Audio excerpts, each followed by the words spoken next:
Bismillahirrahmanirrahim. Assalamualaikum warahmatullahi wabarakatuh. Perkenalkan, nama saya Dita Lestari dengan NIM 2101020091 dari Fakultas Keguruan dan Ilmu Pendidikan Prodi PGSD Universitas Perjuangan Tasikmalaya.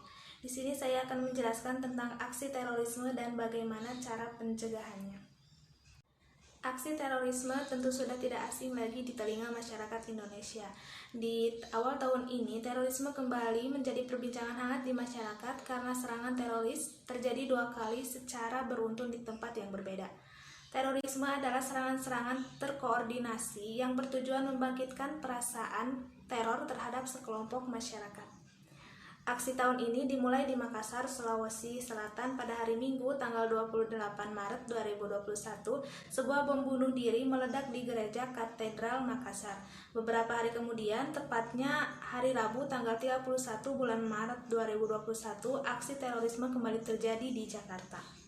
Sampai saat ini JAD atau Jamaah Ansharud Daulah, salah satu kelompok teroris, sudah menyebar di 9 provinsi di Indonesia, sehingga tidak menutup kemungkinan akan ada serangan-serangan lanjutan dari kelompok tersebut di tempat-tempat serupa. Karena jika diamati, tempat-tempat yang mereka serang adalah tempat ibadah dan aparat kepolisian. Mereka menyerang tempat ibadah karena bagi mereka, orang-orang yang tak sepaham dengan mereka harus bunuh diri, atau dalam kata lain mereka kristofobia, yang berarti tidak suka terhadap orang non-muslim. Mereka juga menyerang aparat kepolisian sebagai bentuk perlawanan terhadap apa yang kepolisian lakukan terhadap kawan-kawan mereka. Lalu ada 6 cara untuk mencegah aksi terorisme. Yang pertama, menggunakan media sosial secara bijak. Tingginya tingkat penggunaan internet saat ini digunakan para pelaku teror untuk menyebarkan konten kebencian, benih ketakutan, dan hoax. Ingat, jangan mudah terprovokasi. Yang kedua, melawan kebencian dengan kebaikan. Ada pepatah bilang, kejahatan merajalela bukan karena banyaknya jumlah penjahat, tapi karena diamnya orang-orang baik. Menjadi pasif sesungguhnya tidak memperbaiki keadaan. Sikap demikian hanya menguntungkan teroris untuk semakin leluasa melancarkan aksi mereka.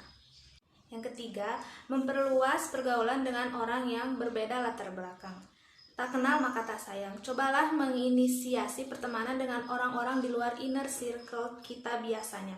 Jumlah teman tak harus banyak, yang perlu adalah keragaman latar belakangnya.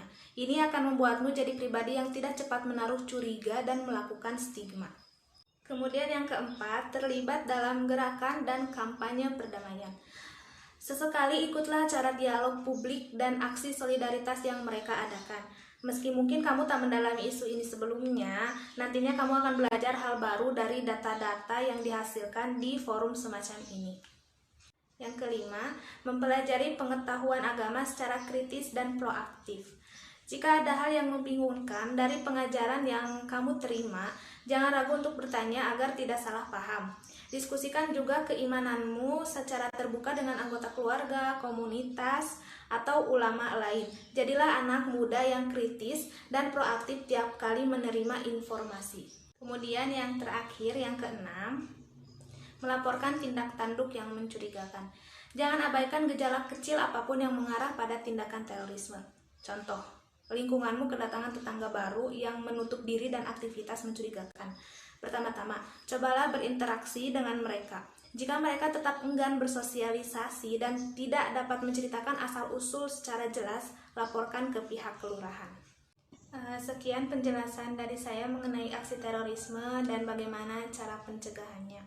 Terima kasih atas perhatiannya. Mohon maaf apabila masih banyak kekurangan. Wabillahi taufiq wal hidayah. Wassalamualaikum warahmatullahi wabarakatuh.